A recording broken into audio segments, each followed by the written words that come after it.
आदाब, नमस्कार। मैं मोहम्मद साजिद। आज हम बात करेंगे गुमनाम नायकों की कहानी में उस शख्सियत की जिसकी कलम ने आज़ादी की राह दिखाई और जिसे तोप से उड़ा दिया गया। जी हाँ, हम बात कर रहे हैं शहीद मौलवी मोहम्मद बाकिर देहलवी की।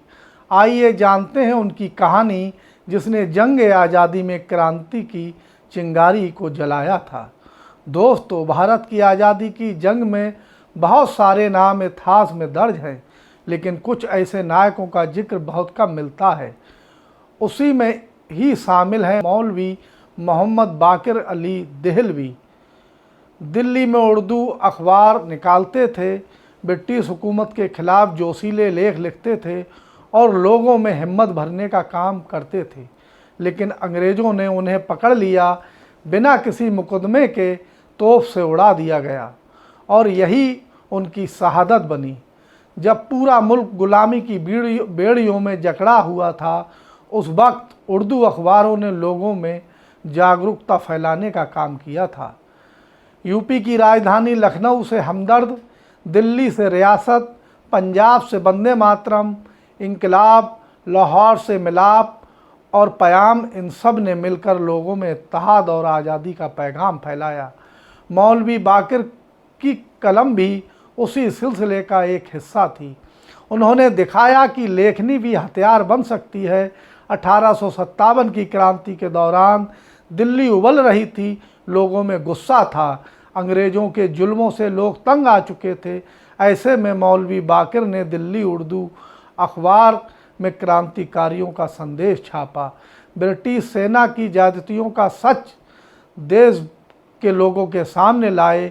उनके लेखों में वह जज्बा था, वह हौसला था और उसी के साथ उसमें था आज़ादी का पैगाम।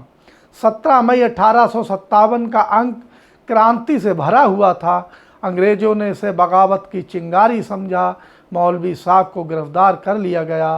बिना मुकदमा चलाए उन्हें 16 सितंबर 1857 को तोप से उड़ा दिया गया। यह न सिर्फ उनका बलिदान था, बल्कि उर्दू पत्रकारिता की पहली शहादत भी थी।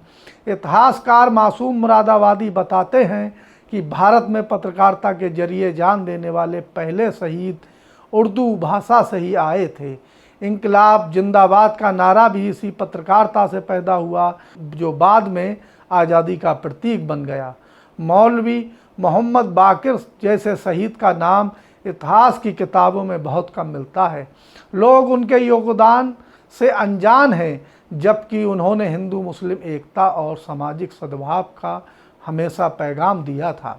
आज ज़रूरत है कि उनकी कहानी हर जुबान तक पहुँचे, ताकि नई नस्ल, युवा पीढ़ी को उनसे प्रेरणा मिल सके। आज जब समाज में नफ़रत और तफरीक की ताकतें बढ़ रही हैं, तो मौलवी बाकिर की विरासत हमें रास्ता दिखाती है कि उनकी कलम से निकला राष्ट्रवाद आज भी जिंदा है और हमें इसे आगे बढ़ाना चाहिए। आइए उनके बलिदान को सलाम करें और पत्रकारिता में ईमान, हिम्मत और इंसानियत का पैगाम फैलाएं। तो दोस्तों, यह थी शहीद मौलवी मोहम्मद बाकिर की दिल छू लेने वाली कहानी। एक ऐसी शख्सियत जिसने कलम से जंग लड़ी और जान की बाजी लगाकर आज़ादी का रास्ता रोशन किया। अगर आपको ये कहानी पसंद आई हो तो वीडियो को लाइक करें और अपने दोस्तों के साथ शेयर ज़रूर करें, और इसके साथ ही द जस्टिस हिंदी को सब्सक्राइब करें, क्योंकि इतिहास को जानना भविष्य को बदलना है।